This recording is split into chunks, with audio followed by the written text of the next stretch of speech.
In further AI news, the New York Times and Amazon have announced an AI licensing deal, which is really interesting based on their past together. The New York Times has agreed to license its editorial content to Amazon for use in its artificial intelligence platforms.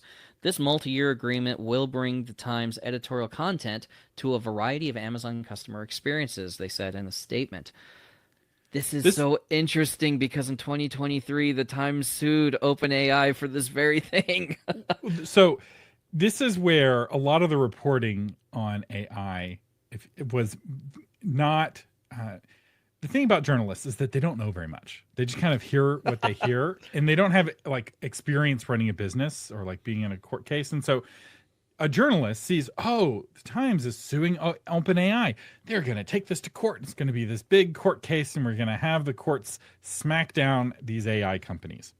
That's not what the New York Times wanted, and that was not what the inevitable outcome was going to be. The whole point was to get to a settlement. It's not about the principles. The New York Times doesn't care about the principles. They care about the money. And now they've signed a licensing deal, and you'll see them sign other licensing deals with other companies because they can make life really irritating for an AI company trying to scrape their content. And if an AI company really wants good access, good, clean data from the Times, they really have to work with the Times. The Times knows this. And so they're doing this dog and pony show as a negotiating position. But if you're an anti-AI doomer and you're hoping that the New York Times was going to be your champion and going to go to court and win some battle for you, I'm sad to say they are not going to do that because now that they've signed a deal with one, they're going to sign a deal with the others. The Washington Post already had a deal with Amazon, but that was kind of funny because Jeff Bezos owns both organizations. So he's like, now kiss. Well, I mean, this is stuff we've been talking about, though, with AI optimization, optimizing your content to be found by AI. The Times is just making sure that its content is being used to train the AI models.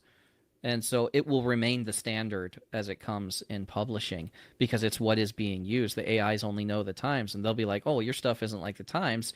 It should be more like the Times. And that's just brand reinforcement for the Times. And New York Times knew that they were starting to become irrelevant. Because, Yes. like, in my AI optimization episode, which is now slightly out of date, because I talked about how the New York Times doesn't matter for AI because they don't work with any of the platforms. That's still mostly true. Because let's be honest, nobody uses Amazon Nova. I mean, I've tried it, and it's hilariously bad. Like, it's as bad or worse than Llama, and that is like a special kind of stupid. So, like, most AIs, you interact with them and you're like, wow, this is like really smart. It's this like incredible experience. Whereas interacting with Nova or Llama is like, oh, okay, I need to be polite to you because It's I broken. know we're not supposed to say the R word around here. It's not okay. It's not a good AI. It'll get better. It'll get smarter, but it's not there yet. And maybe reading the New York Times will make it smarter. Maybe not.